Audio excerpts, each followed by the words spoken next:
Hello, everyone, and welcome to Sci-Fi Movie Guy. My name's Mike, and I'm going to be doing Batman vs. Superman spoiler review. Now, I have no notes in front of me. I've seen the movie twice, and I gotta tell you, I really liked this movie. I know that's going to be very unpopular on the web, but I liked it. Now, yes, this film had faults, and I'm going to talk about some of them. But let's get right into it with the way this movie opened. And right during the credits, they decided to show us Batman's parents dying again. Now, I'm okay with this. Yes, I know the story inside and out, but there's a reason they're doing this. One, we need to make sure that all the new viewers of the DC universe know what happened to Batman's parents. So, for those of you who don't know, they were killed. They were shot outside the theater right in front of Batman, and that's what kind of molds him into being Batman. So then after that's shown, and again, they needed this to set up something later on, because they alluded to the fact that his mother's name was Martha. Spoiler alert, Martha Kent, Martha Wayne. So that comes into play later. Then we go right into leaving off where Superman, Man of Steel is ending. So we're into about the last 10 minutes of Superman Man of Steel, but it's shown from Bruce Wayne's point of view of what was happening. So he's on the ground, he's in Metropolis, he's heading to Wayne Enterprises, this fight is happening, buildings are blowing up, and he's running into the middle of things when everybody else is trying to run away because he wants to save his employees. When he sees all this happening and the death and the mayhem, he then decides, I don't like Superman. There's more to the plot than that, but that is the catalyst that starts it all off. Now let's talk about Batman. I was a huge Michael Keaton fan as Bruce Wayne and a huge Christian Bale fan as Batman. So those were my two favorites, and I always try to keep them separate because I like Bruce Wayne as a character and I like Batman as a character. Now, I think Ben Affleck better than both of them. He is Batman, and I have a little egg on my face because a while ago when I found out that Ben Affleck was going to be Batman, I said, what are you trying to ruin the franchise? Why do we need the guy from Pearl Harbor or the guy from Good Will Hunting as Batman? I was wrong. I cannot wait for a Batman standalone movie with him. He was dark, he was vicious. This is the most vicious Batman we've ever seen. So for that, I was really happy. Now, Henry Cavill as Superman, I liked Man of Steel. I should say I loved Man of Steel. Best Superman movie that's ever come out. Henry Cavill is the best Superman. Now, I know for all you traditionalists who love Christopher Reeve, I'm really sorry. He was good, but Henry Cavill is great. So what we're looking at here is the best Superman ever with the best Batman ever, and they're going to fight. I'm telling you, this is a great setup. Unfortunately, there were a lot of other things in this movie that fell short. And let's start with Lex Luthor. Now, I like Jesse Eisenberg as an actor. He's a good actor. I liked him in The Social Network. I like the take that he had on this character. I didn't like the way it was written for him. So he was a bit kooky. He was crazy. He played it well. But I don't think that the script was there for what they needed Lex Luthor to do. Now, I wasn't a fan of the way Kevin Spacey played him, like in the comic books where he's president, and that I think that's the way Kevin Spacey played it, rich, billionaire, power hungry. This Lex didn't seem that way to me. This Lex just seemed like he wanted to cause shit. And shit he did cause. But yeah, it fell short for me. I hope that in Justice League he does a better job. They give him a better script. It's really all I'm going to say about Lex until we get to a little later on in the movie when we set up the Batman v Superman fight scene. The minor characters like Amy Adams as Lois Lane, Lawrence Fishburne as Perry White, all those guys, they did a great job. Nothing wrong with the way that they performed in this movie. I liked Amy Adams better in this movie than I did in Man of Steel, just because she was more of a reporter. She was digging for stories. I like that. I didn't like the way she was very conveniently always there when Superman needed her. It would have been nice if she didn't show up right in the nick of time, but you know what? Again, storyline. Now, let's talk about the Justice League. So we all knew that this was Batman v Superman, Dawn of Justice. So we knew there was going to be something about the Justice League. And let's start with Wonder Woman. I am a fan of Gal Gadot. She only had 16 lines in this movie, so that wasn't the greatest. But when she was there, it was meaningful. They didn't just throw her into this movie because we need to set up her standalone movie. Every time she was in a scene, I think it made sense. Now, she was trying to steal, Bruce Wayne was trying to steal some hardware or some video footage from Lex Luthor. So he hooks up this little machine to the hard drives when they're at this ball, and then Wonder Woman steals the footage. She takes it away, looks at it, and we see Justice League stuff. So on surveillance cameras in stores and on the streets and at a bank machine, you get a glimpse of some of the other Justice League characters very briefly. You see it again when Bruce Wayne gets his video back and he watches in a little more detail. But basically you see Jason Momoa's Aquaman, and he's inside the Titanic underwater, and there's some cameras coming around up to the ship, you know, doing the stuff like James Cameron's Titanic where they're taking photos.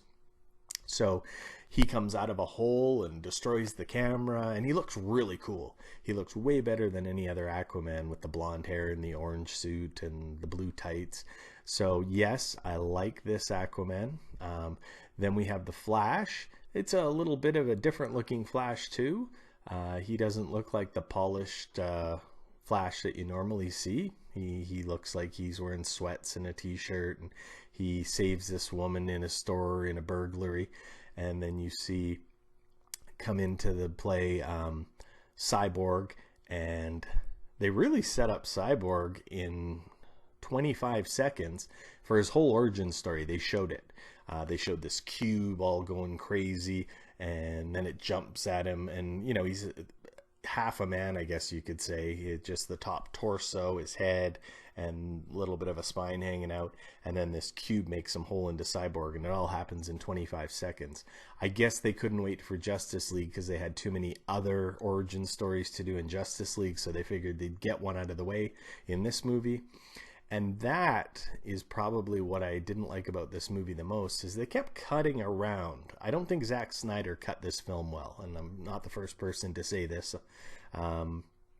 What we're looking at is a 3-hour movie. So this movie was supposed to be 3 hours. Then the studio told them to cut it down to 2.5 because they didn't think it would play well in the theater for 3 hours. And I got to tell you, the 2.5 hours, and I saw this movie twice, I think it was just a little too long for me to be sitting in a theater watching a movie.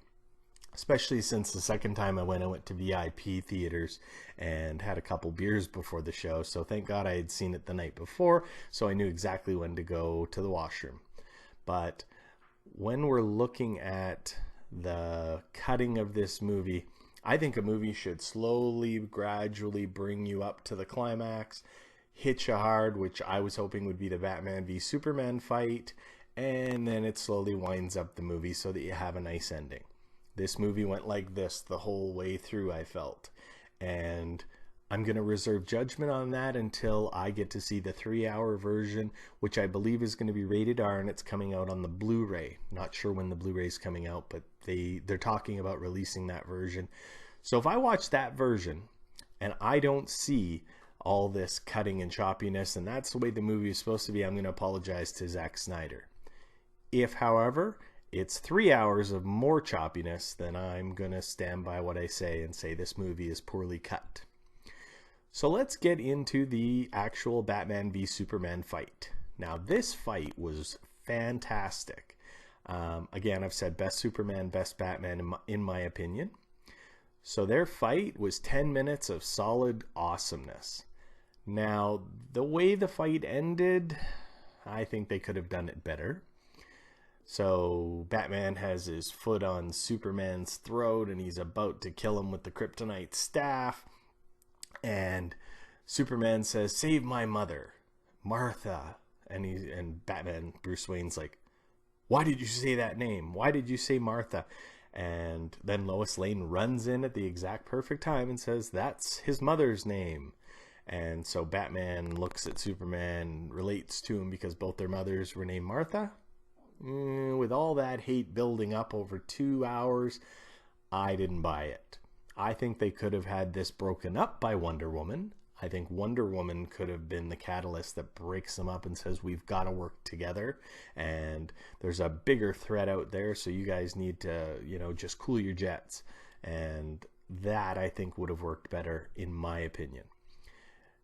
Now we've got Doomsday coming in. So basically Lex takes General Zod and puts him in the ship and figures it all out by taking command of the ship and sees all of the pre-dynasty of Krypton and deformities in their gene pool, and somehow creates Doomsday out of General Zod. So it didn't happen. There was hardly any story build up. So I wasn't invested when this giant villain comes out and they fight him. It was a great fight scene, but when they kill him, I didn't really care. I think they could have done without Doomsday and held him off for a Justice League movie or another standalone Superman movie or something like that.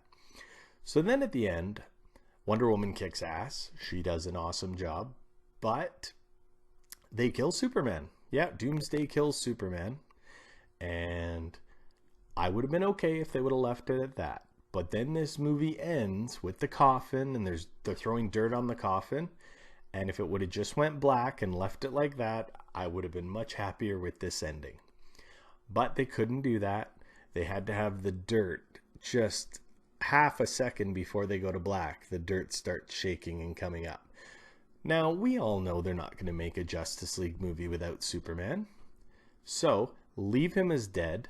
As he's dead, that sets up Batman and Wonder Woman, who are talking at the funeral of Clark Kent, that, okay, we have to find the other metahumans, meaning the Justice League, and we have to band together because we don't have Superman protecting the planet anymore. That would have been perfect, but no, they had to have the dirt coming up at the end, so I was not happy with that at all, because I would have liked to have seen that in the Justice League movie. So, what did I think of Batman v Superman? I liked this movie a lot. Were there plot holes? Absolutely. Was I viewing it with a very critical eye because I love DC? I'm a bigger DC fan than I am Marvel. So yes, I was viewing it with a little more of a critical eye than I should have. I did enjoy this movie better the second time because I went back in and said, I'm just going to enjoy this movie as a movie fan and a comic book fan and a Superman fan and a Batman fan. So I enjoyed it more the second time. I had my hopes too high for this movie. All in all, though, I'm going to give it a 7.5 out of 10 because it did what it needed to for me. It set up the Justice League. It set up Wonder Woman. It set up the DC Universe. It was the best Batman ever. So all in all, 7.5 out of 10. So this is the first video that I'm putting up on my YouTube channel. And in a couple of weeks, I'm going to start my weekly show.